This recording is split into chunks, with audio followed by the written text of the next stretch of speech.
আজ আবার আমি আমার স্ত্রীকে খাটের উপর ফেলে বেল্ট দিয়ে মারতে লাগলাম। বেল্টের আঘাতগুলো নন্দিনী মুখ বুজে সহ্য করতে লাগলো। বেল্টের আঘাতে যখন নন্দিনীর পিঠের চামড়া ফেটে রক্ত বেরিয়ে এলো, তখন মনে হলো এই আঘাতটি যেন নন্দিনীর পিঠে নয়, বরং আমার বুকের ভিতর লেগেছে। আমার হাত থেকে বেল্টটা পড়ে গেল। চোখ দুটো মুহূর্তে ছলছল করে উঠল। মনে হচ্ছিল নন্দিনীকে পিছন থেকে গিয়ে জড়িয়ে ধরি, পিঠের রক্ত ঝরা বন্ধ করে দিই। কিন্তু আমি সেরকম কিছু করতে পারছিলাম না।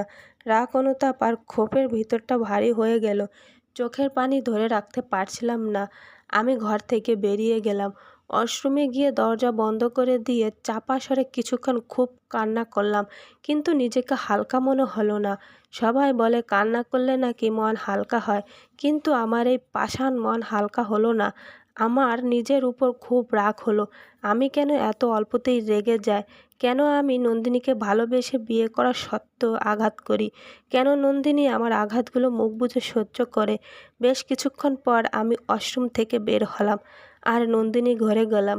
নন্দিনী বিছানায় উল্টো হয়ে বালিশে মুখ গুজিয়ে ফুঁপিয়ে ফুঁপিয়ে কান্না করছে।